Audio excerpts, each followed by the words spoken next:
ठीक है ना? So we'll write that dual character of matter. Dual character of matter की बात करेंगे अपन. So dual character of matter में de Broglie explain that. De Broglie explain that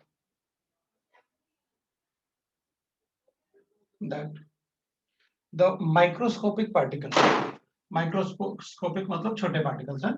The microscopic particles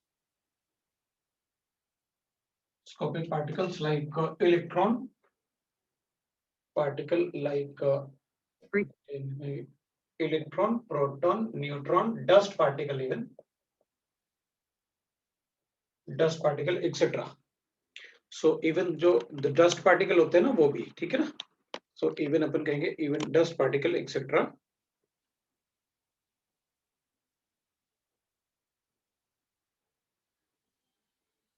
When they are moving,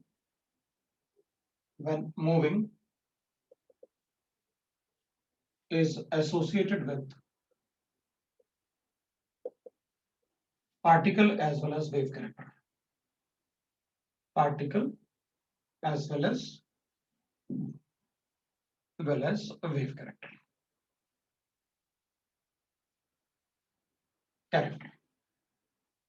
तो what does it says that कि भाई जो छोटे-छोटे बहुत छोटे-छोटे पार्टिकल है ना, तो छोटे-छोटे पार्टिकल जैसे अपन को दिखते हैं ना, जो डस्ट पार्टिकल बहुत छोटे हैं, तो वो जो होते हैं वो अपन को स्ट्रेट लाइन में तो ट्रेवल करते हुए दिखते हैं, लेकिन उनमें छोटा सा बहुत छोटा सा वेव भी होता है, वेव नेचर भी होता है.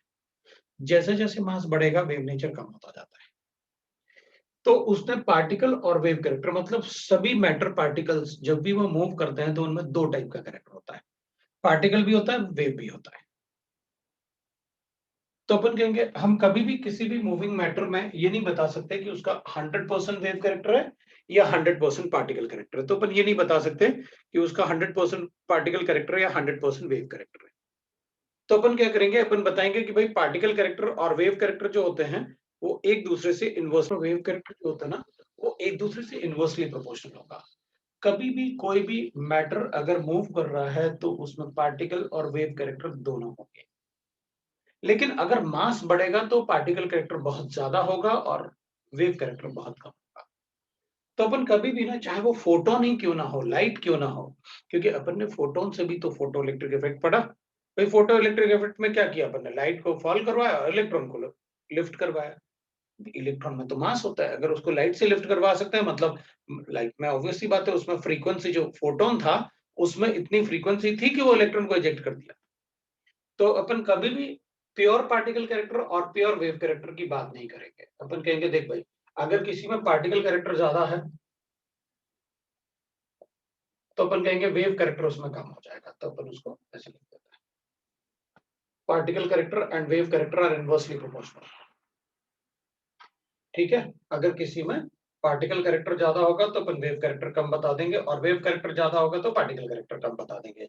जैसे तो अपन कहेंगे देख भाई, अगर लाइट की बात करोगे तो लाइट में वेव कैरेक्टर ज्यादा होता है, पार्टिकल कैरेक्टर कम होता है, क्योंकि फोटोन इज मासलेस ना. और अगर अपन क्रिकेट बॉल की बात करेंगे तो उसमें पार्टिकल कैरेक्टर बहुत ज्यादा होगा, वेव कैरेक्टर कम हो जाएगा. अब क्रिकेट बॉल अगर बॉलिंग करेंगे तो ऐसे ऐसे थोड़ी जाएगी, तो वो अपन को दिखता है उसमें, लेकिन उसमें भी अपन कहेंगे वेव कैरेक्टर है, बट वो नेग्लिजिबल होगा. वो देखेंगे अपन डी ब्रॉगली का डेली लाइफ में कैसे. अब डी ब्रॉगली में अपन ये चेक करते हैं कि भाई डी ब्रॉगली में अगर अपन को चेक करना है तो मैं कहूंगा देखो भाई, डी ब्रॉगली इक्वेशन में that is if the matter act as particle, matter has, है ना, more wave character than its energy. Energy is equal to होता है that is energy E will be equal to that is, अगर उसमें wave character है तो मैं ज्यादा वेव कैरेक्टर की बात कर रहा हूं, मैं मोर वेव कैरेक्टर, इसलिए मैंने मोर लिखा. Then it's we can write that उसका एनर्जी अपन ऐसे कैलकुलेट कर सकते हैं. और अगर मैटर में if the matter has more particle character, अब उसमें अगर पार्टिकल कैरेक्टर होगा तो अपन कहेंगे, अगर उसमें ज्यादा पार्टिकल कैरेक्टर है तो अपन कहेंगे then its energy will be तो पार्टिकल में तो मास ज्यादा होगा, तो मास होगा तो मास को एनर्जी में कैसे कैलकुलेट करते हैं अपन, इस इक्वेशन से। तो अब अपन मैटर की जगह लिख सकते हैं इलेक्ट्रॉन, क्योंकि हमें मेनली इलेक्ट्रॉन के लिए पढ़ना था। तो इफ अ मैटर हैज, मतलब इलेक्ट्रॉन हैज, यहां पर अपन मैटर की जगह इलेक्ट्रॉन लिख रहे हैं कि भाई अगर इलेक्ट्रॉन के पास ज्यादा वेव कैरेक्टर है तो एनर्जी वैसे कैलकुलेट कर लूंगा, या वेलोसिटी ऑफ इलेक्ट्रॉन आ जाएगा and the wavelength by which electron is travelling. और अगर इलेक्ट्रॉन के पास मोर पार्टिकल कैरेक्टर है तो उसमें मास लेके अपन E is equal to mc square. Einstein ने अपन को बताया था कि आप किसी भी मास को कैसे एनर्जी में कन्वर्ट कर सकते हो, बता सकते हैं। मान लो मैं कहूंगा मेरे पास 2 ग्राम शुगर है, बताओ उससे कितना एनर्जी जनरेट कर सकता है, तो अपन कहेंगे आइंस्टाइन के फॉर्मूले से बता देंगे। उसने अपन को बताया था कि आप मास ले लो, मास को एनर्जी में कैसे कन्वर्ट करते हैं, that is c is the velocity of light, को अपन को पता है। Now electron has particle as well as wave character, दोनों ही होते हैं इलेक्ट्रॉन में। तो इलेक्ट्रॉन बहुत छोटा पार्टिकल है, उसमें दोनों ही कैरेक्टर होते हैं। So electron has, since electron has particle as well as wave character। Sir इन दोनों क्वेश्चंस में यूनिट क्या होगा एनर्जी का? एनर्जी दोनों जूल्स में होगी। ये तो डिपेंड करेगा ना, एम के यूनिट में ये जूल सेकंड्स है, ये मीटर पर सेकंड है, ये मीटर है, तो जूल्स में एनर्जी आ गया। इसको केजी ले लो, इसको मीटर पर सेकंड ले लो, स्क्वायर है उसका, तो केजी एनर्जी में कन्वर्ट, जूल्स में कन्वर्ट हो जाएगा। Yes sir. ठीक है ना। तो थोड़ा थोड़ा यूनिट्स भी पढ़ा होगा आपने। तो अपन लिखेंगे since electron has a particle as well as wave character, so its energy can be calculated. अब अगर पार्टिकल कैरेक्टर अज्यूम करोगे तो इससे कैलकुलेट कर लूंगा, और वेव कैरेक्टर का अज्यूम करोगे तो इससे कैलकुलेट कर लूंगा। So its energy can be calculated as, energy is, right ना, जो उसका एनर्जी होगा that will be equal to, अपन लिख सकते हैं, उनको इक्वेट कर सकते हैं, hc by lambda will be equal to mc square, अपन ऐसे बता सकते हैं। देन एनर्जी कंजर्वेशन यूज करते हैं ना, कर सकते हैं ना अपन। So its energy is conserved, मैं पूरा पॉइंट लिख देता हूं। So its energy is conserved as, तो अपन लिख सकते हैं एनर्जी मतलब अगर आप उसको पार्टिकल अज्यूम करके कैलकुलेट करोगे तो ये एनर्जी हो जाएगी, अगर वेव करके अज्यूम करोगे तो वो एनर्जी हो जाएगी, और दोनों से वैल्यू एक ही आएगी। सो hc will be equal to mc square। तो अब अपन उसको ऐसे भी बोल सकते हैं कि भाई आपने क्या किया कि इनिशियल और फाइनल एनर्जी ले लेते हैं अपन। मतलब मैं ऐसे भी बता सकता था, इनिशियल और फाइनल मतलब कंजर्वेशन ऑफ एनर्जी फॉलो कर रहे हैं। तो मैं कहूंगा देख भाई, आपने कहा कि किसी भी मैटर में पार्टिकल कैरेक्टर भी हो सकता है, वेव कैरेक्टर भी हो सकता है। तो अपन कहेंगे लो भाई उसमें इतना वेव कैरेक्टर है, तो इतना एनर्जी वेव की वजह से है और इतना एनर्जी पार्टिकल। पार्टिकल की वजह से है। तो अपन कहेंगे फाइनली देख लेते हैं, फाइनली इतना एनर्जी वेव की वजह से और इतना एनर्जी पार्टिकल की वजह से, तो कैंसिल हो गया। एनर्जी तो कंजर्व होगा ना, जितनी एनर्जी इनिशियली थी उतनी एनर्जी बाद में भी रहेगी। तो अपन क्या करेंगे, अपन कहेंगे देख भाई ऐसे अज्यूम कर लेते हैं अपन, मान लो एक्सट्रीम वेव कैरेक्टर हो गया, तो इस वैल्यू को निगलेक्ट कर लो। अपन ने कहा अपन अज्यूम कर लेते हैं कि मैं यहां पर इनिशियली मैंने उसको एक्सट्रीम वेव कैरेक्टर अज्यूम किया, मैक्सिमम वेव कैरेक्टर, तो इससे कैलकुलेट करेंगे। और यहां पर मैंने क्या किया, एक्सट्रीम पार्टिकल कैरेक्टर कर लिया, तो फिर दोनों पार्ट ये नेगलेक्ट करेंगे, तो फिर ये दोनों बराबर होंगे ना, एक्सट्रीम वेव कैरेक्टर और एक्सट्रीम पार्टिकल कैरेक्टर। ये बहुत छोटी वैल्यू हो जाएगी अगर एक्सट्रीम वेव कैरेक्टर अज्यूम करोगे, और अगर एक्सट्रीम पार्टिकल कैरेक्टर के अज्यूम करोगे तो ये नेग्लेक्टेड हो गया। तो ये दोनों वैल्यूज से अपन बता देंगे, फिर तो वो इक्वल होना चाहिए। तो मैंने उसको एक तरीके से कंजर्वेशन यूज कर लिया। अपन कहेंगे ठीक है सर, आपने ये कंजर्वेशन यूज किया, मैं इसे लिख सकता हूं lambda will be equal to h by m, कोई प्रॉब्लम नहीं। और ये लैम्डा जो होगा उसको अपन कहते हैं D Broglie wavelength. So this is called de Broglie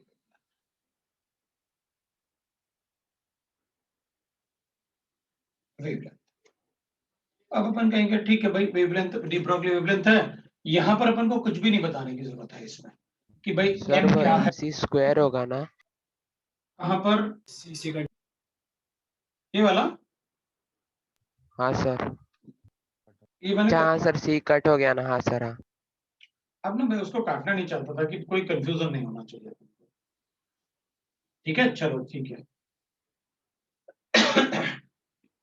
अब मुझे ये बताने की जरूरत नहीं थी कि भाई h क्या होता है 6 to 6 into 10 to the power minus 34 seconds और c is equal to होता है 3 into 10 के पावर 8 मीटर पर सेकंड। तो इसमें ये भी कांस्टेंट है, ये भी कांस्टेंट है, m तो मास ऑफ इलेक्ट्रॉन लेने वाले हो अगर इलेक्ट्रॉन के लिए लिख रहे हो तो। अब for more weak character because we are using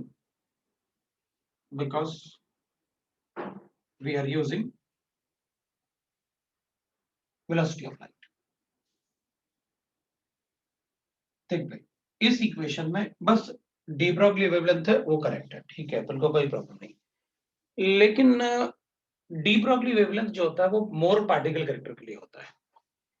इस इक्वेशन में अपन ने क्या यूज किया, सी, और सी क्या होता है, वेलोसिटी ऑफ लाइट। और अगर वेलोसिटी ऑफ लाइट लिखोगे तो जो मास होगा पार्टिकल का वो ऑलमोस्ट मासलेस होना चाहिए, क्योंकि किसी भी पार्टिकल का वेलोसिटी ऑफ लाइट के बराबर तभी पॉसिबल है जब वो मासलेस हो जाए। तो फिर यहां पर अपन क्या करेंगे, तो अपन कहेंगे ठीक है भाई, therefore de Broglie wavelength for particle is equal to, that is lambda will be equal to h upon mv, और ये जो v होगा that velocity will be less than the velocity of light, where v is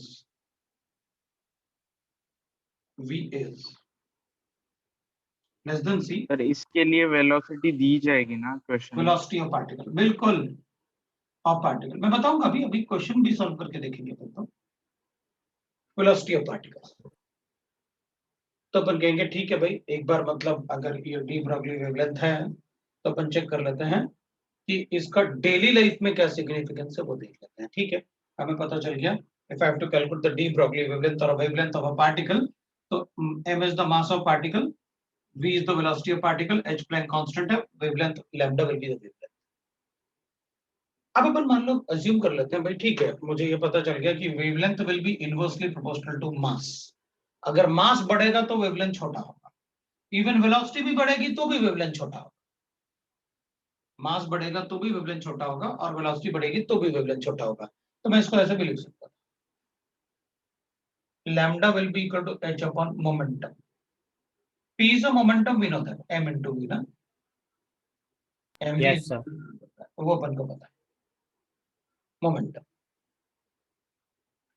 अब अगर अपन check करें कि what is the significance of D Broglie equation in daily life, तो ठीक है अपन कैलकुलेट करते हैं कि मान लो अपन डेली लाइफ, हाँ बोलो कोई डाउट है तो। सर एक और बार बताइए ना, आपने सी से वी में कैसे कन्वर्ट किया, मतलब मैंने स्पीड ये ऑफ कहा लाइट? कि अगर c यहाँ पर वेलोसिटी ऑफ लाइट है, अगर आप इस इक्वेशन में वेलोसिटी ऑफ लाइट यूज करोगे तो फिर हमें इसको मासलेस कंसिडर करना पड़ेगा, और अगर अपन मासलेस कंसिडर करेंगे तो फिर वेव कैरेक्टर ज्यादा होगा।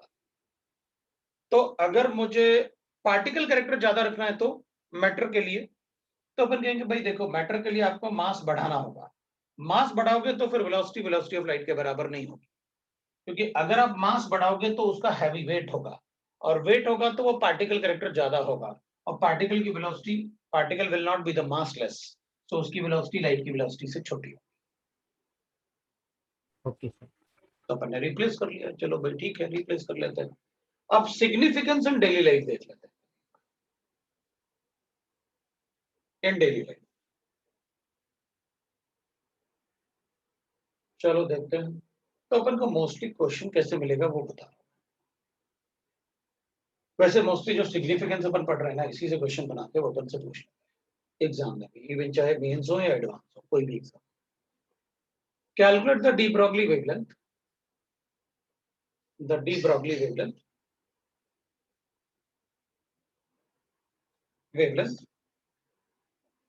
for 200 milligram of cricket ball moving with the velocity of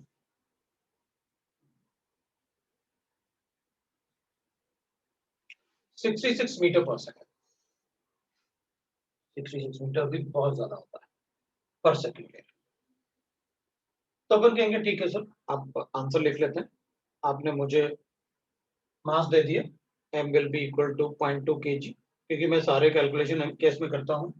ये तो आपने वेलोसिटी 66 मीटर पर सेकंड दे दिया, तो मैं लैम्डा इज इक्वल टू लिख देता हूँ h/mv, और h/mv लिखूंगा तो वेवलेंथ कैलकुलेट करना है 6.626 इंटू 10⁻⁻34 जूल सेकेंड्स आ जाएगा, डिवाइड बाय मास आपने दे रखा है कितना 0.2 kg, और वेलोसिटी आपने 66 ले रखा है। वो मैंने इसलिए इसको ऐसे कर दिया ताकि अपन इसको डायरेक्टली कैंसिल, तो मैं इसमें कैंसिल कर लेता हूं, तो दिस विल बी अराउंड, अगर अपन इसको कैंसिल कर दें तो 1 से कैंसिल हो जाएगा, और इसको बना लेते हैं अपन कैलकुलेशन करके 66.26 डिवाइडेड बाय 2 इंटू, अब मैंने एक डेसिमल इधर लिया था और एक डेसिमल इसके, तो 10 अपन ने कैंसिल कर दिया, 66 into 10⁻⁻30 comes out to be nearly 5 into 10⁻⁻30। ये आ रहा है भाई वेवलेंथ मुझे मीटर्स में, ये वेवलेंथ आ रहा है मेरे मीटर्स में। अब अगर किसी को डाउट है तो देख लो, मैंने इसको कैंसिल किया, 1 से नियरली 1 आ रहा है, तो 1/2 मतलब 0.5, तो 0.5 होगा, Yes. तो वेवलेंथ आ रहा है मेरे पास 5 into 10⁻⁻35, और 5 into 10⁻⁻35 का मतलब हो गया 5 into 10⁻⁻25, ये मीटर्स का है, मीटर्स। सो 5 into 10⁻35 मीटर्स का मतलब हो गया 5 into 10⁻⁻25 एंगस्ट्रॉम। ये मेरे पास वेवलेंथ है सर ऊपर 200 मिलीग्राम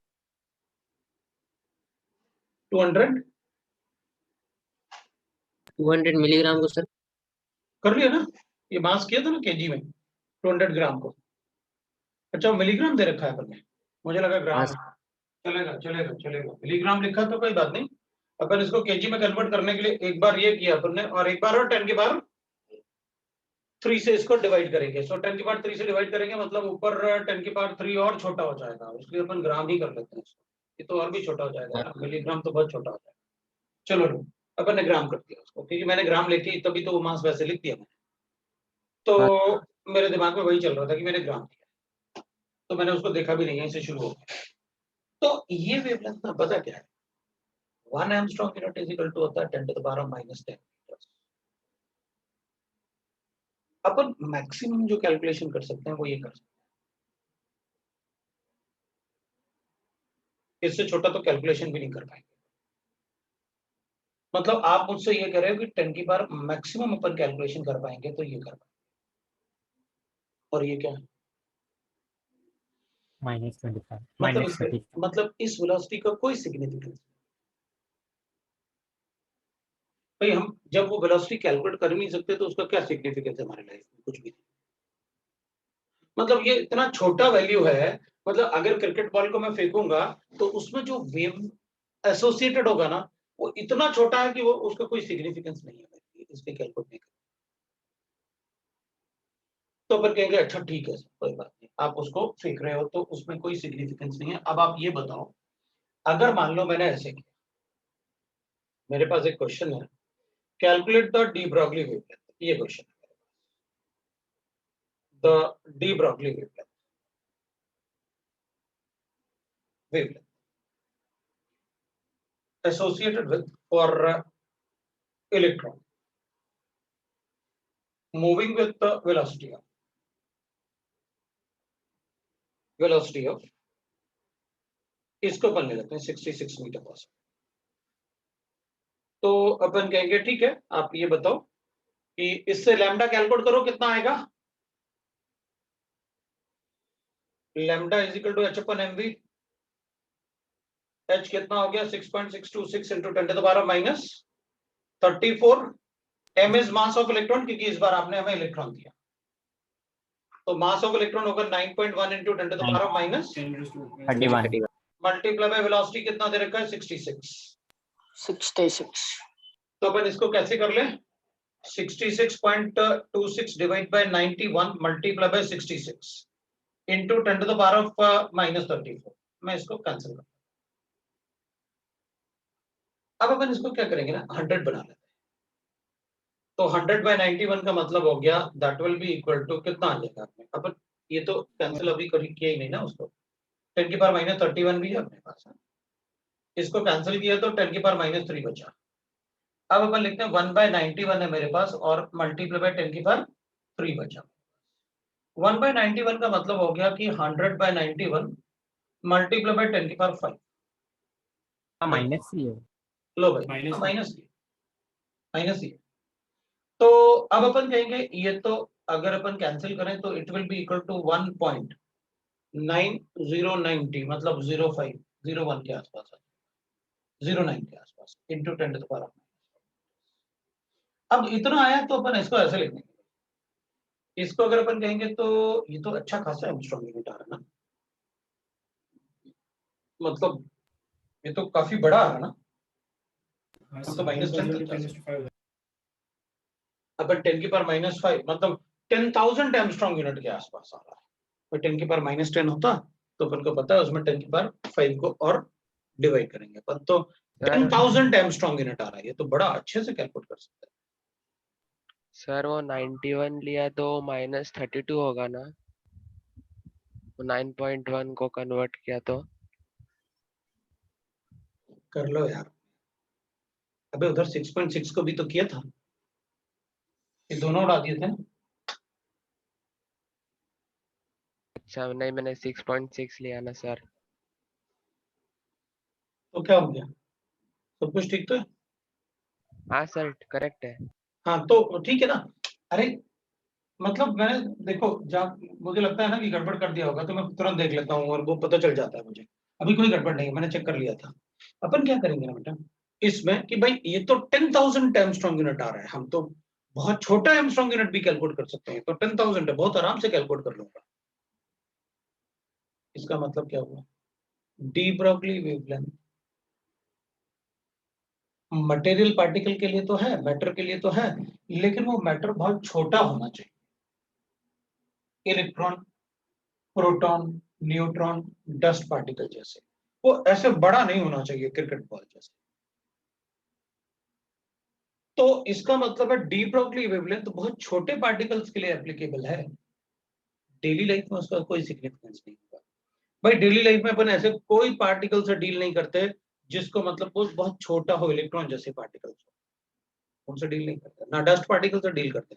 हम डस्ट पार्टिकल उठा के खेलते थोड़ी है, या उसका हमारे कोई यूज थोड़ी होता है डस्ट पार्टिकल। तो de Broglie wavelength has no significance in daily because it is applicable only for a very small microscopic particles. Micro मतलब छोटे वाले particles. So we'll write that ये वाला तो insignificant था वैल्यू, ये तो insignificant वैल्यू था, significant वैल्यू, और ये जो वैल्यू होती है ये काफी सिग्निफिकेंट वैल्यू, तो ये significant, तो अपन बता देंगे ये तो सिग्निफिकेंट वैल्यू है। और अगर ये सिग्निफिकेंट वैल्यू हो तो अपन बता देंगे कि भाई डी ब्रोगली वेवलेंथ जो है, therefore I can say that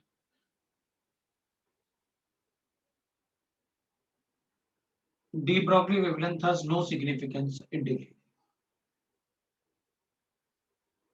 Wavelength has no significance in daily life.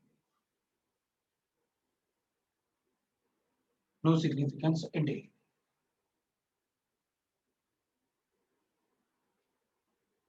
Right? No significance in daily life because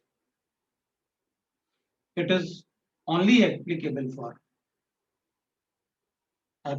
for microscopic particles. Microscopic particles like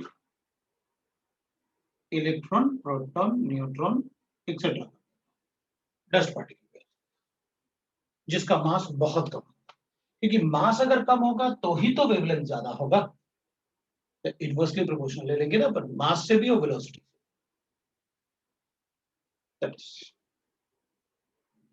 अब अपन कहेंगे ठीक है सर, मान लिया जो आप बोल रहे हो, उसमें कोई प्रॉब्लम नहीं है अपन को, अपन मान लेते हैं कि डी ब्रोगली वेवलेंथ तो ठीक है, वेवलेंथ कैलकुलेट कर लूंगा, लेकिन अब ये बताओ, ये तो पता चल गया मुझे किसी भी पार्टिकल का जो वेवलेंथ होता है, मटेरियल पार्टिकल या मैटर का जो वेवलेंथ होता है वो डी ब्रॉगली वेवलेंथ होता है।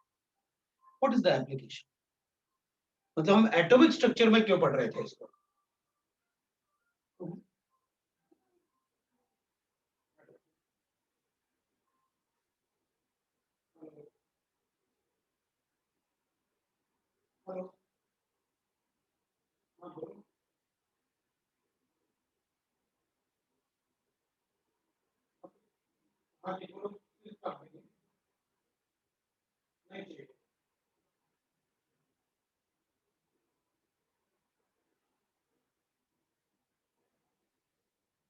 ठीक है ना?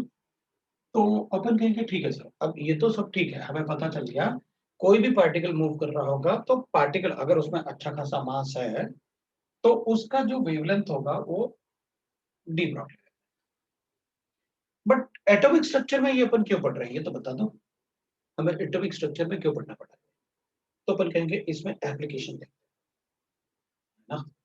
सो अपन कहेंगे देखो भाई, एप्लीकेशन की बात करते हैं। अब अपन डी ब्रॉगली वेवलेंथ हमने देख लिया, ठीक है, कोई बात नहीं। हमें अगर किसी पार्टिकल का वेवलेंथ कैलकुलेट करना है तो हम उसको, कोई भी मूविंग पार्टिकल होगा तो उसका अगर कोई वेवलेंथ कैलकुलेट करने के लिए कहेगा तो मैं उससे डी ब्रॉगली वेवलेंथ कैलकुलेट करूंगा। अब अगर मान लो मैंने तुमसे कहा कि मेरे पास ये इक्वेशन है, P = hc by लैम्डा, और मैंने तुमसे पूछा कि बताओ ये वेव कैरेक्टर ऑफ मैटर के लिए एप्लीकेबल है या पार्टिकल कैरेक्टर ऑफ मैटर के लिए एप्लीकेबल है? Wave character. Wave sir character. Particle character. Sir wave because energy है फ्रीक्वेंसी है ना। बोलो। क्या वेव कैरेक्टर?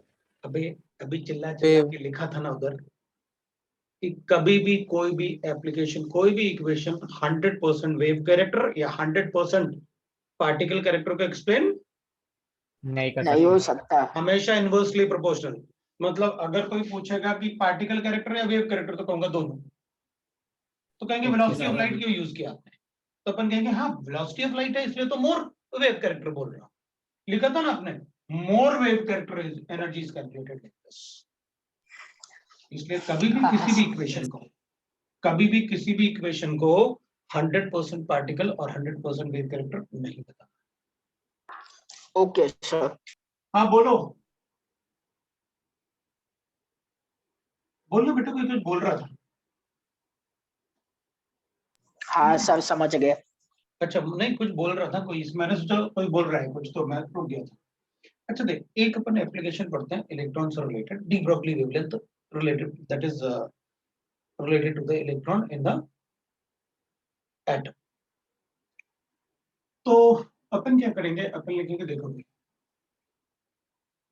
एक एप्लीकेशन लिखते हैं, एनर्जी ऑफ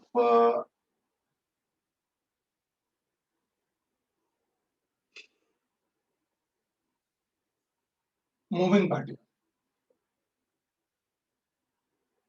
तो अपन कहेंगे वो तो काइनेटिक एनर्जी होती है। आप एमवी, उसमें क्या, आप पार्टिकल बताओ, उसका मास दो, वेलोसिटी दो, अभी कैलकुलेट करके बताता हूँ, काइनेटिक एनर्जी होती है। ठीक है, एनर्जी ऑफ चार्ज पार्टिकल। तो अपन कहेंगे उसमें क्या, एनर्जी लिखा था अपन, energy of any charge particle क्या लिखते हैं, चार्ज इनटू पोटेंशियल डिफरेंस।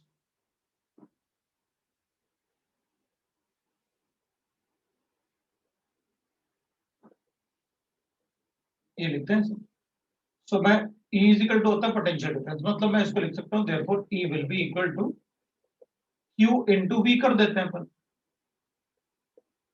मैं चार्ज लिखूंगा मैं Q और पोटेंशियल डिफरेंस होता है V।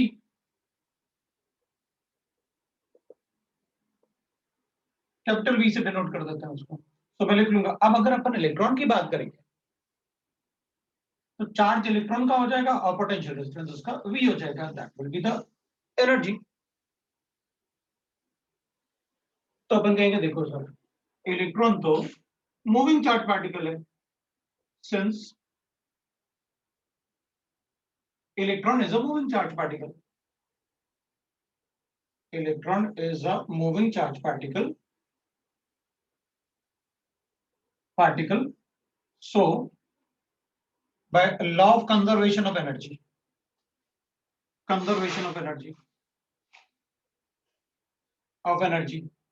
मैं क्या लिख सकता हूं, kinetic energy will be equal to, ये दोनों एनर्जी फिर बराबर होने चाहिए, energy of charge particle V लिख देता हूं फिर, अब तो मैं इसको ऐसे लिख सकता हूं, या फिर मैं लिख सकता हूं half M V square will be equal to EV, conservation law से। Yes sir. तो अपन क्या हाँ करेंगे, सर। अब अपन कहेंगे सर पहले एक बार ना आप ये कंजर्वेशन लॉ थोड़ा आप चार्ज पार्टिकल के फॉर्म में मुझे थोड़ा सा और एक्सप्लेन कर दो, मुझे जरूरत भी पड़ेगी इसकी, इसलिए मैं थोड़ा उसको बताऊं कि ये है क्या, एक्चुअल में क्या लिख रहा हूं मैं, मूविंग चार्ज पार्टिकल का मतलब ये सब है क्या, वो इलेक्ट्रॉन वोल्ट आ गया, क्योंकि ये चार्ज इनटू, वैसे आपने 10th में पढ़ा हुआ है, मुझे पता है 9th 10th में ये सब पढ़ते हैं, और तो मना नहीं कर सकते क्योंकि 9th 10th वाले बच्चे मैं तो मुझे बता देते हैं कि पढ़ते हैं सर हम लोग। अच्छा ठीक है छोड़ो, अपन तो ये देखते हैं, पता क्या होता है, मैं आपको थोड़ा सा एक पार्ट बता रहा हूँ, आप उसे ऐसे भी समझ कि आप ना मुझे थोड़ा सा मतलब इसके बारे में भी डिस्कस करते हैं, इलेक्ट्रॉन वोल्ट के बारे में, मतलब एनर्जी ऑफ चार्ज पार्टिकल के बारे में आप बात कर रहे हैं। अपन क्या करेंगे, अपन सबको पता है कि देख भाई, अगर आप सर एक डाउट है बोलो, सर, जो आपने ई energy is equal two electron मतलब ई इंटू वी लिखा है, तो फिर उसका यूनिट क्या होगा? इसका, हाँ सर। हाँ तो अपन वोल्ट लिख लेंगे ना, EV is equal to volt, potential difference ही होगा सर चार्ज तो का। फिर 1/2 mv स्क्वायर, तो वो तो जूल्स में आएगा ना? हाँ तो उसको तो कन्वर्ट फिर करते हैं, आपने सिर्फ जूल्स थोड़ी है, ओ- ये कैसे बोल दिया आपने कि जूल्स में कन्वर्ट करना, जूल्स तो पर मैंने सेकंड। Kinetic energy joules. हाँ तो इसको वोल्ट लिख रहे हैं ना अपन, इसको हाँ कूलम लिख सर। रहे हैं ना, तो कूलम इनटू हाँ वोल्ट्स विल बी जूल्स ना। सर, हाँ बट सर। इलेक्ट्रॉन वोल्ट भी तो है ना? हाँ तो इलेक्ट्रॉन वोल्ट की ही तो बात कर रहा भैया, इसको तो कह रहे हैं कि मतलब ये जूल्स है, तो मैं भी तो ये कह रहा हूँ कि ये हो जाएगा कूलम्स, ये हो जाएगा वोल्ट, मल्टीप्लाई कर तो बन गया जूल्स, हाँ सर। और कूलम का ज्यादा हो तो मल्टीप्लाई कर देना 1.602 10 की पावर -19, तो बचा सिर्फ वोल्ट, कूलम में आपने वैल्यू डाल दी तो बच गया, बन गया जूल्स। Yes sir. अब अपन आते हैं इस पे, ठीक है ना, तो अपन क्या करेंगे, अपन कहेंगे देखो सर अपने पास एक बैटरी लगाते हैं अपन ऐसे, और इसमें अपन ने ये तो पढ़ा ही हुआ है कि अब यहाँ पर आप पॉजिटिव एंड बना रहे हो, यहाँ पर आप नेगेटिव एंड बना रहे हो, वो तो बैटरी से पता चलेगा कि कौन सा नेगेटिव एंड है और कौन सा कैथोड है और कौन सा एनोड है, वो तो यहाँ से पता चलेगा कि ये पॉजिटिव एंड है, ये नेगेटिव एंड है।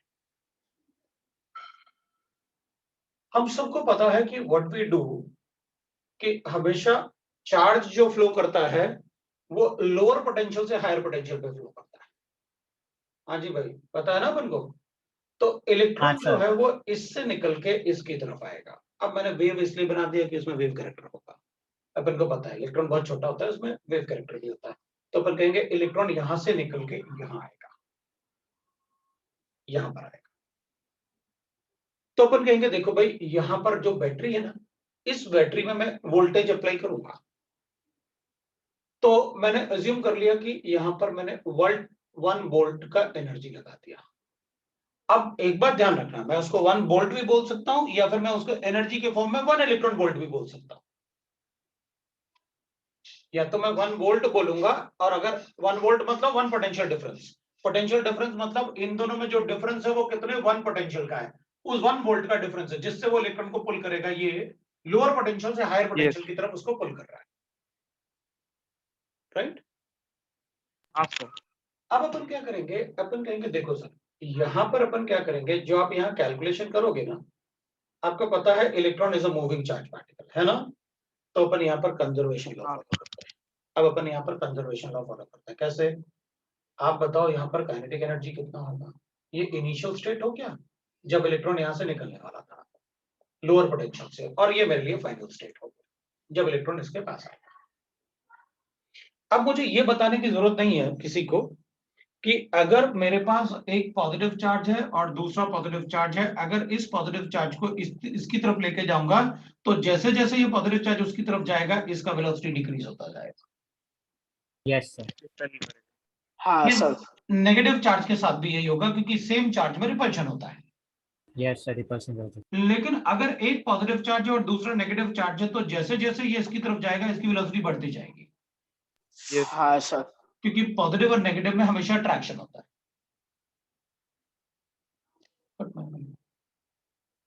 हाँ सर। अब अपन क्या करेंगे, अपन कहेंगे देखो सर इस पॉइंट पे इसकी काइनेटिक एनर्जी कितनी होगी, तो अपन कहेंगे 0। It's a moving charge particle ना। और इस पॉइंट पे इसका पोटेंशियल एनर्जी कितना होगा, तो अपन कहेंगे पोटेंशियल एनर्जी तो तब होगा ना जब ये इसकी तरफ मूव करे और अट्रैक्ट करे। अभी तो वो निकला भी नहीं वहां से, तो अपन पोटेंशियल एनर्जी भी ले लेंगे 0। Potential energy 0।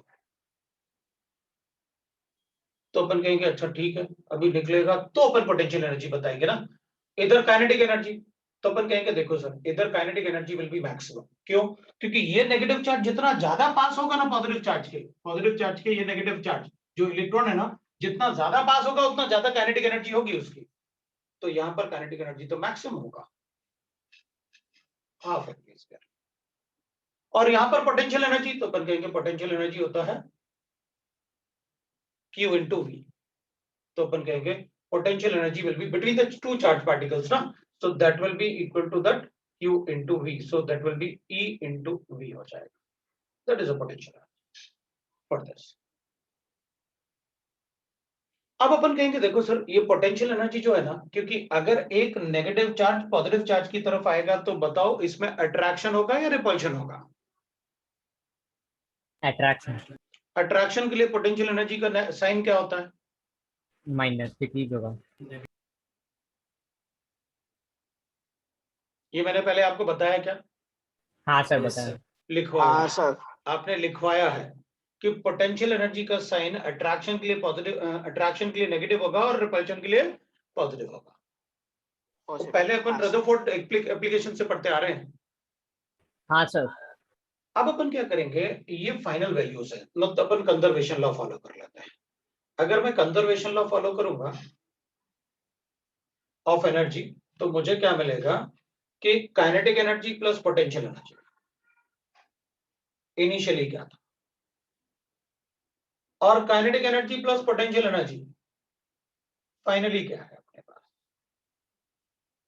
तो फाइनली क्या है अपने पास, तो अपन कहेंगे ये दोनों तो 0 थे, and this will be equal to half mv square plus minus ev। क्या बता मेरे पास, half mv square is equal to ev। अब उसको समझो कि आपने क्या लिखा सर। आपने लिखा अगर कोई मूविंग चार्ज पार्टिकल है, कोई भी मूविंग चार्ज पार्टिकल है तो वो कितने पोटेंशियल डिफरेंस से मूव कर रहा होगा, उसकी पोटेंशियल एनर्जी मुझे गिवन होगी और वो काइनेटिक एनर्जी के बराबर होगा। तो पर पहले भी लिख चुके हैं। कैसे?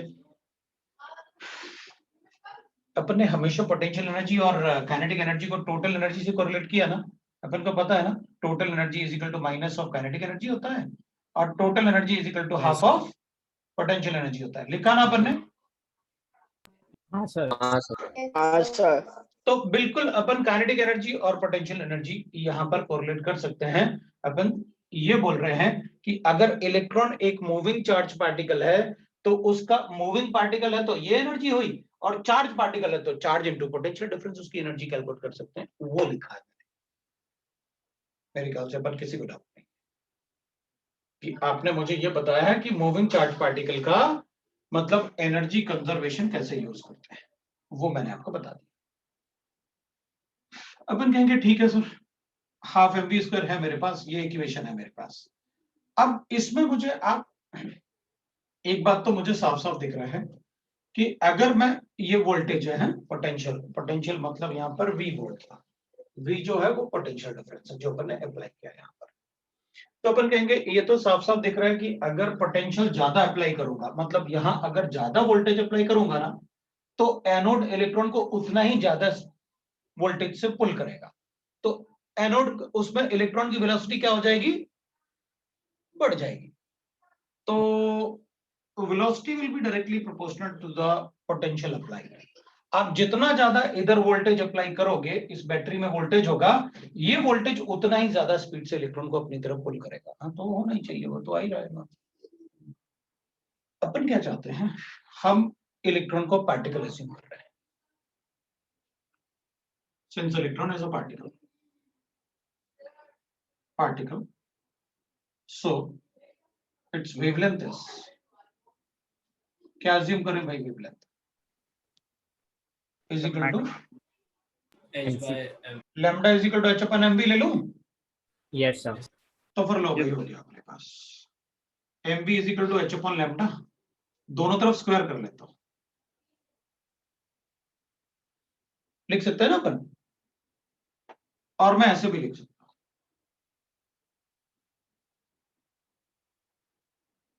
दोनों तरफ स्क्वायर किया और 1/2 से मल्टीप्लाई किया और रीअरेंज कर दिया। भाई दोनों तरफ स्क्वायर कर लो, आपने ऐसे किया, M B is equal to H by lambda आया, तो मैंने कहा squaring on both the side कर दिया, multiply by 1/2 on both the side बना दिया। अब क्या करूं, इसको हाफ एम बी स्क्वायर के लिए रीअरेंज कर लो, तो आप क्या करोगे, हाफ तो था ही, H square upon lambda square है, और एक एम को उधर ले जाते हैं नीचे, ये लो भाई हो गया, मैंने वही लिखा। किसी को डाउट है तो बोलो।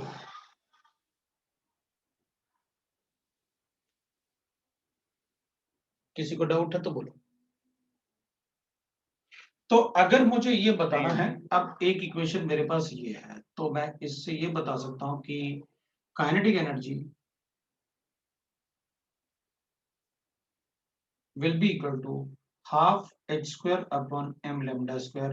तो मैं लैम्डा स्क्वायर से लिख सकता हूं that will be equal to H square upon 2m kinetic energy, या फिर मैं लिख सकता हूं लैम्डा और काइनेटिक एनर्जी का relation, that is h by root of 2m kinetic energy. तब तो मैं ऐसे भी लिख सकता हूं, ये भी लिख सकता हूं और ये भी लिख सकता हूं, lambda will be equal to that is h by 2m e v भी लिख सकता हूं,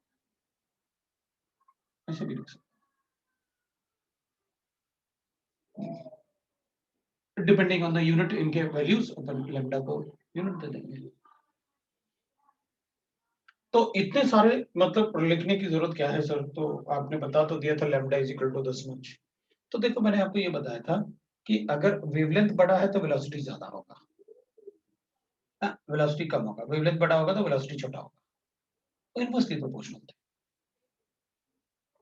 तो अपन कहेंगे ठीक है, वो तो काइनेटिक एनर्जी से भी दिख रहा था यहाँ की, भाई काइनेटिक एनर्जी के फॉर्म में लिख दिया, वो तो यहीं से बता देता मैं, अगर मुझे यही बताना था तो कभी कभी अपन को क्या करेंगे, वो पार्टिकल दे देंगे, उनका मास दे देंगे और कहेंगे बताओ दोनों का मतलब वेवलेंथ का रिलेशन पूछेंगे, अगर अलग अलग काइनेटिक एनर्जी है तो अपन कहेंगे h कांस्टेंट है, 2 कांस्टेंट है, m बता दो तो मैं काइनेटिक एनर्जी बता दो, तो रेशियो से बता दूंगा, दो पार्टिकल को कंपैरिजन कर दो। उस टाइप से अगर अपन को क्वेश्चन फ्रेम करता है तो बता देंगे अपन, कोई प्रॉब्लम नहीं। मैंने तो बस आपको बताया कि अगर उन इक्वेशन को देख के मैं ये बता सकता हूं कि अगर वेलोसिटी ज्यादा है तो वेवलेंथ छोटा हो जाएगा, मतलब अगर इसका इधर जाने का वेलोसिटी अगर ज्यादा है तो वेवलेंथ छोटा हो जाएगा। वेलोसिटी ज्यादा होने का मतलब है काइनेटिक एनर्जी ज्यादा होना, काइनेटिक एनर्जी ज्यादा होने का मतलब है पार्टिकल कैरेक्टर ज्यादा होगा, क्योंकि जिसका पार्टिकल कैरेक्टर ज्यादा होता है उसकी काइनेटिक एनर्जी ज्यादा होती है, वही वर्सा। अब अपन कहेंगे ठीक है भाई, इसमें से इक्वेशन 3 और इक्वेशन 4 2 होना चाहिए ना, तो इक्वेशन 2 ले लेंगे, इक्वेशन 3 ले लेंगे, ये इक्वेशन बना ली।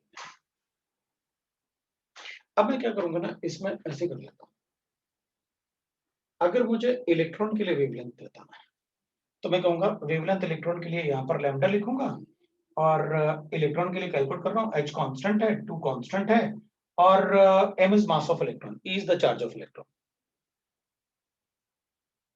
चार्ज अपन को पता है क्या होता है। अब अगर आप पोटेंशियल दे दो कि कितना पोटेंशियल अप्लाई किया आपने,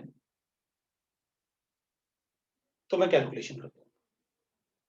तो अपन कहेंगे ठीक है, मतलब सिर्फ पोटेंशियल रिक्वायर्ड है, बाकी तो कांस्टेंट थे ना, तो ठीक है, पोटेंशियल को अपन ऐसे ले लेते हैं, सिर्फ पोटेंशियल ही तो बचा हुआ है और बाकी पार्ट आता है 12.26। लो भाई ये वैल्यू होगी, मतलब आप मुझे पोटेंशियल दे दो कितना अप्लाई किया, कितना वोल्ट अप्लाई किया, वो यहाँ सब्स्टिट्यूट करके वेवलेंथ बता दो, बाकी पार्ट मैंने सब्स्टिट्यूट कर दिया। मतलब वो जो नंबर लिखा ना एंगस्ट्रॉम यूनिट में, वो ये सब्स्टिट्यूट करके, ये सब्स्टिट्यूट करके, ये और ये सब सब्स्टिट्यूट करके आया मेरे पास।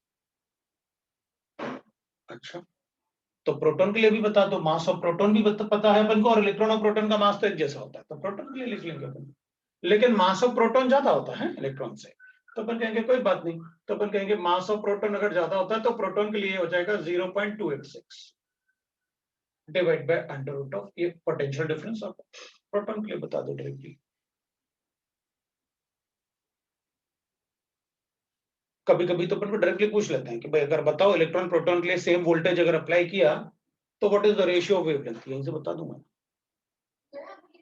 है तो wavelength of electron, wavelength of proton, voltage applied same है, कैंसिल करके बता देता हूं मैं। तो अल्फा पार्टिकल के लिए भी कैलकुलेट कर दूंगा। लो अल्फा पार्टिकल के लिए भी हो गया, लेकिन अल्फा पार्टिकल के लिए मास ऑफ अल्फा पार्टिकल कितना होगा ये बता दो तुम मुझे।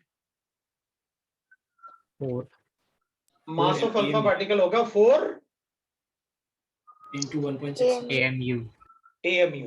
तो अपन को AMU को किस में कन्वर्ट करना पड़ेगा, 1.66 into 10 to the power minus Minus 20. 30 24. 24. कुछ ऐसे थोड़ी होता है, अच्छा कुछ ना कुछ बोल देते हैं। 27 kg लिखा था 1 by grams Avogadro नंबर, हाँ सर हाँ 1 by Avogadro नंबर -24 आया था, वो ग्राम में आया था, अपन ने केजी में 27 लिखा हाँ सर. हाँ सर है ना। हाँ तो सर अपन कहेंगे देखो भाई मास तो आप ये लोगे, और चार्ज क्या लेना है, ई का वैल्यू क्या लेना है, 1.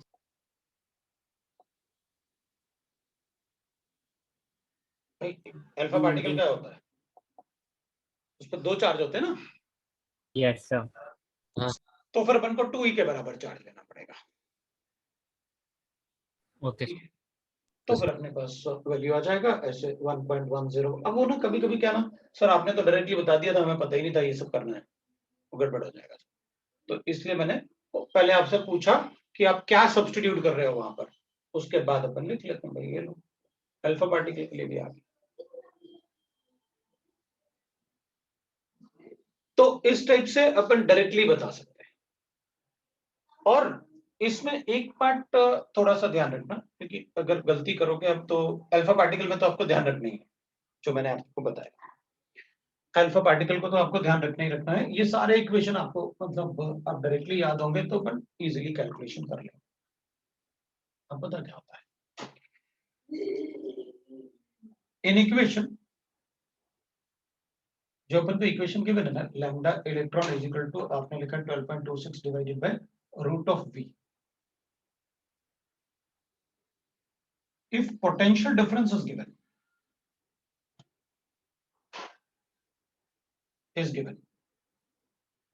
then unit of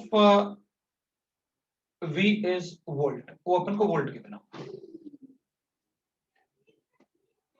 मतलब अगर मुझे पोटेंशियल डिफरेंस गिवन ऐसे लिखा हुआ है, the potential difference applied is 3 volt, तो मुझे यहाँ 3 वोल्ट गिवन होगा, मैं 3 यहाँ सब्स्टिट्यूट करके अपना आंसर कैलकुलेट कर दूंगा। लेकिन अगर पोटेंशियल डिफरेंस की जगह मुझे ऐसे लिखा है, if the kinetic energy of है ना, kinetic energy of electron is given, then unit of v is electron volt। मतलब अगर आप उसको काइनेटिक एनर्जी के फॉर्म में दोगे तो उसका यूनिट क्या होगा, इलेक्ट्रॉन वोल्ट। मतलब यहाँ पर मान लो यहाँ पर अपन को गिवन है कि भाई देखो मैंने 3 वोल्ट पोटेंशियल अप्लाई किया, बताओ वेवलेंथ कितना होगा, 3 सब्स्टिट्यूट करके आंसर कैलकुलेट कर दो। अगर मुझे गिवन है मैंने 3 electron volt kinetic energy use की, बताओ वेवलेंथ कितना होगा, तो मैं यहाँ 3 सब्स्टिट्यूट करके बता दूं। क्योंकि ऑब्वियसली बात है एनर्जी के लिए तो अपन को एनर्जी का यूनिट बताना पड़ेगा। और पोटेंशियल के लिए अपन को वोल्ट बताना पड़ेगा। What is the potential difference apply? Potential difference मतलब the difference in the potential of the two electrodes, that is potential difference. So यहां पर हमें कोई फर्क नहीं पड़ता कि मुझे वैल्यू पार्टिकल का वोल्टेज में गिवन है या इलेक्ट्रॉन वोल्ट में गिवन है। अगर इलेक्ट्रॉन वोल्ट में गिवन होगा तो उसका यूनिट इलेक्ट्रॉन वोल्ट होगा, अगर एनर्जी के फॉर्म में गिवन होगा। और अगर पोटेंशियल डिफरेंस लिखा होगा तो फिर उसका यूनिट वोल्ट होगा। हमें दोनों से कोई फर्क नहीं पड़ता, आप वोल्ट में दो या इलेक्ट्रॉन वोल्ट में दो, मैं दोनों में से किसी को भी सब्स्टिट्यूट करके अपना आंसर बता दूं, दोनों सेम है मेरे लिए। बस जब आप यूनिट वोल्ट लिखोगे तो आपने उसको पोटेंशियल डिफरेंस लिखा होगा, जब आप यूनिट इलेक्ट्रॉन वोल्ट लिखोगे तो वहां पर काइनेटिक एनर्जी लिखा होगा, आप पोटेंशियल डिफरेंस नहीं लिख सकते। दोनों मेरे लिए बराबर, बस यहां गलती नहीं करना, तो बाकी कोई गलती नहीं।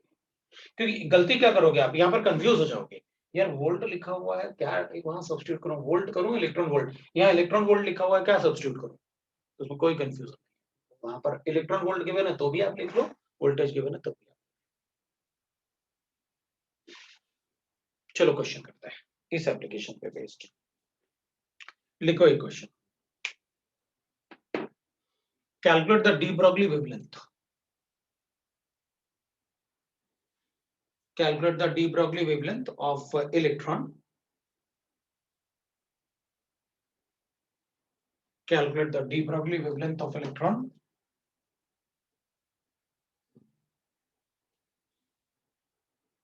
when the potential difference of 4 volt is applied. Repeat करना। When the potential difference of 4 voltage is applied. Calculate the de Broglie wavelength of electron when the potential difference of 4 voltage is applied.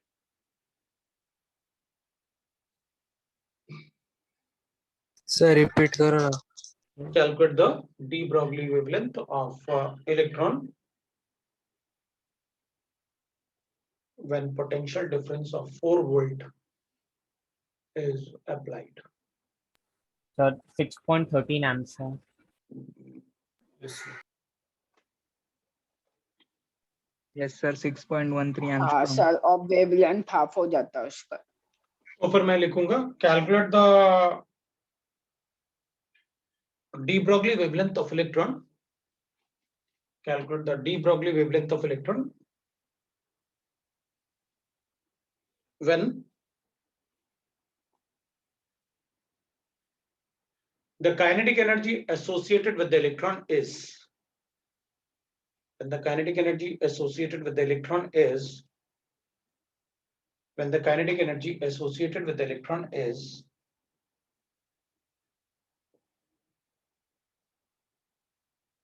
4 electron volt. Same. Yes sir same होगा। समझ में आया ना? Yes sir. चलो एक और question लिखते हैं।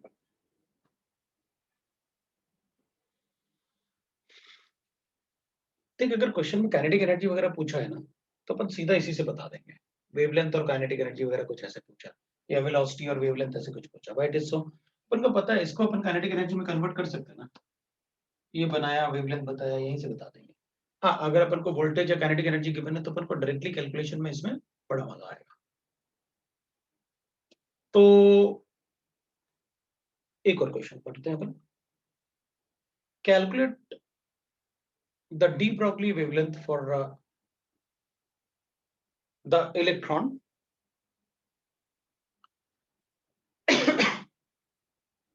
calculate the de Broglie wavelength for the electron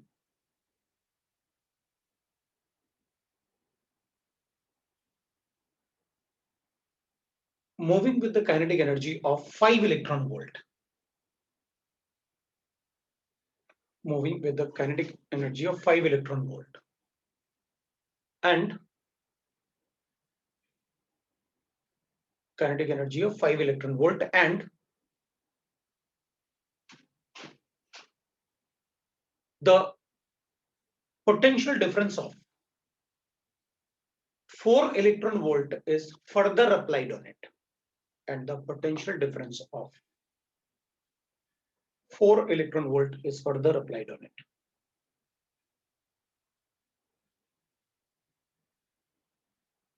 Sir, can you repeat the question?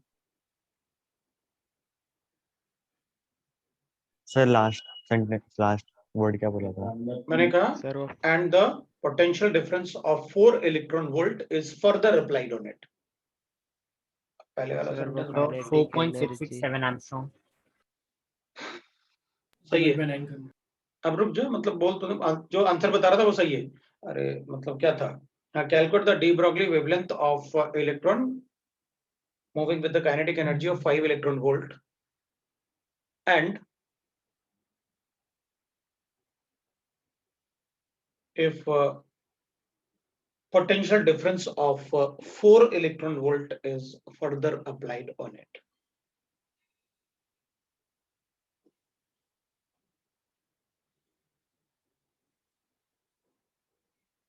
ठीक है, यस। अब देख यहाँ पर क्या था, ये इलेक्ट्रॉन मूव कर रहा था, कितना एनर्जी था इसके पास? 5 इलेक्ट्रॉन वोल्ट, और मैंने कितना वोल्ट यहाँ पर पोटेंशियल डिफरेंस अप्लाई कर दिया? 4। पर ये पहले से 5 इलेक्ट्रॉन वोल्ट लेके आ रहा था, और मैंने इसको मतलब इस इलेक्ट्रॉन को इधर से 4 वोल्ट पोटेंशियल डिफरेंस से और अट्रैक्ट किया, तो टोटल कितने एनर्जी से इस तरफ आएगा? ये 5 + 4। मतलब ये जा रहा था 5 इलेक्ट्रॉन एनर्जी के साथ, और हमने उसे 4 इलेक्ट्रॉन वोल्ट का धक्का दे दिया, तो टोटल एनर्जी कितना पोटेंशियल हो जाएगा उसका? टोटल तो अपन कहेंगे 9 हो जाएगा। तो इसका मतलब है टोटल पोटेंशियल जिससे ये मूव कर रहा होगा इसकी तरफ, वो कितना हो जाएगा? 9 हो जाएगा। तो इस बार अपन 9 रख लेंगे इसकी जगह। समझ में आया ना?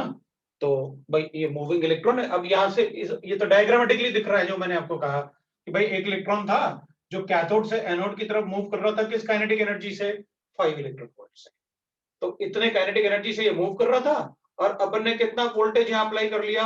4 वोल्ट अप्लाई किया, तो ये 4 वोल्ट से और अट्रैक्ट हो गया इसकी तरफ, तो उसका एडअप हो गया टोटल एनर्जी।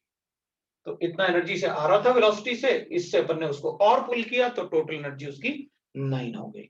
तो अगर किसी को डाउट है तो बोलो। समझ में आया मैंने क्वेश्चन क्या किया? कि भाई उसको फर्दर अपन ने कितने से पुल कर लिया? 4 इलेक्ट्रॉन वोल्ट से। तो टोटल एनर्जी टोटल पोटेंशियल कितना हो जाएगा अपना? 9 हो जाएगा। सब्स्टिट्यूट करते हैं तो हाँ सर। वो इसलिए थोड़ा कैलकुलेशन इजी रखा ना मैंने, ताकि अपन कैलकुलेट हमें कांसेप्ट समझ में आए भाई, उसके बाद अपन देखेंगे। ये एप्लीकेशन 1 है, एप्लीकेशन 2 अपन नेक्स्ट टाइम पढ़ेंगे। Okay sir. डन।